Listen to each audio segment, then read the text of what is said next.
Welcome back, everyone, to a brand new box office breakdown show here in Max Talks Movies. My name is Max Dinnenberg. Today, we're bringing on the box office of this past weekend, which was November 15th to the 17th, 2024. Their big release was Red One. We're going to break down the domestic box office from this past weekend, look overall at the domestic and worldwide numbers so far this year, and tell you what's hitting theaters this upcoming weekend. Also, I'll let you know at the end of the video my week schedule of videos that will be hitting the channel. My name is Max Dinnenberg. Welcome back to Max Talks Movies. If you're new to the channel, please hit that subscribe button, ring that bell for notifications. I do movie and TV show reviews this show every single Tuesday, out of theater reactions and movie franchise rankings. If you like any one of those things, please subscribe to the channel. We're growing quickly. Hop on the bandwagon and join the Max Talks Movies lovely community. Which you can also do is comment. Comment down below. I respond to every single comment. You guys love these breakdowns.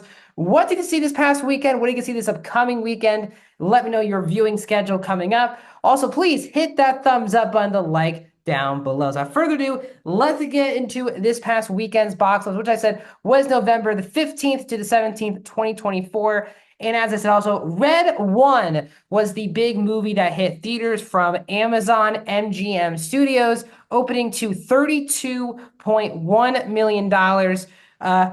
This is not good for this movie. The Red One had a bloated budget of $250 million before advertising. This movie was shot nearly 2 years ago. Amazon was thinking about putting this as a streaming movie, but then they changed it to fully commit to this movie for a full theatrical release. And this movie is going to lose millions upon millions of dollars for Amazon and MGM. The Rock has been in a lot of projects over the last 5 to 10 years where he is the star producer, his production company, where his movies have been completely over budgeted to an outrageous amount. That includes films like Black Adam, for example, that he's been bringing up lately, how he saw Oppenheimer in IMAX and he wanted this movie to be seen in IMAX. That's why he fought for all of the high production budget. But someone at some point is going to stop paying the bills for Dwayne Johnson's movies to be this budget, because well, it's tough for any movie star to carry a $250 million budget, especially when it's not an IP. And The Rock might still, for people, feel like the biggest movie star, but he has certainly declined in fame and really fandom over the last 5 years with his recent choice of projects. Chris Evans is the same way. Post Captain America, or really anytime outside of the MCU, Chris Evans really hasn't had a hit. Now, yes, Knives Out is a hit, but that's a pure ensemble, and he's clearly not the leading character or characters of that movie. So as a lead, he just hasn't had a hit outside of the MCU. So this movie was kind of always deemed to fail in theaters, but it's going to even more so with the high production budget, as it's another example on why movies just shouldn't be budgeted like that anymore. And with big competition coming the next 2 weeks, this movie could dip in a hurry. In second place in its fourth weekend is Venom: The Last Dance, dropping 54%, another 7.3 million. 127 domestic. This is the first weekend domestically that Venom: The Last Dance is not the #1 movie of the weekend. It was for 3 weekends in a pretty lukewarm halfway through October into November. This movie is doing extremely well overseas. It's doing okay here domestically, but this franchise has been superpowered by overseas box office, and it is nearly 70% of its overall box office coming from outside of the United States, excuse me. So this franchise still did very well. Not great domestically, but again, Sony is focusing on Kraven, which is, I think we're now a month away from Kraven the Hunter.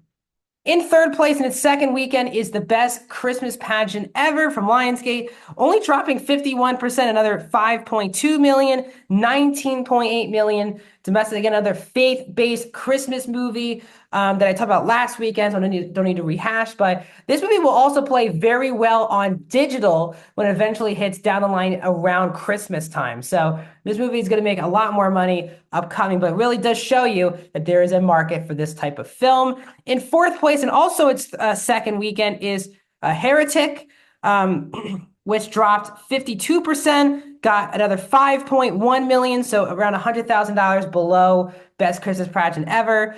So now it is up to 20.4 million to Christmas pageants 19.8. This is for A24, not as big of a hit as I think A24 was probably expecting. Very much, a lot of people don't seem to be completely on board with this movie, and obviously due to its very religious overtones. Maybe for people, it's not hitting the way they wanted to, and also Hugh Grant is bringing a much older audience I think A24 was expecting. So Heretic at number 4. Then wrapping up the top 5, still in the top 5 in its 8th weekend is The Wild Robot, dropping 36%, 4.2 million, 137 domestic. Really just what a story. 8 weekends. It has been 8 weeks in a row. It has been in the top 5 domestic. That's 2 months. It's been in this chart. It has been on digital for about a month now, and it has stayed in the top 5.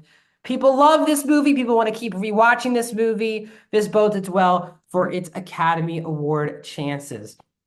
When we look at the overall numbers, domestic this year, the top 10 so far this year is Inside Out 2 at 1, Deadpool and Wolverine, which just became available on Disney Plus at 2, Despicable Me 4 at 3, Beetlejuice at 4, Doom Part 2 at 5, Twisters at 6, Godzilla X Kong the Empire at 7, Kung Fu Panda 4 at 8, Bad Boys Ride or Die at 9, and Kingdom of the Planet of the Apes at 10. So far this year, 17 $100 million films domestically. I think we could add 2 more with the 2 movies hitting theaters this upcoming weekend. Worldwide numbers, top 10 so far this year. Inside Out 2 is at number 1. Deadpool and Wolverine are 2. Those are 2 of the only billion-dollar movies of 2024.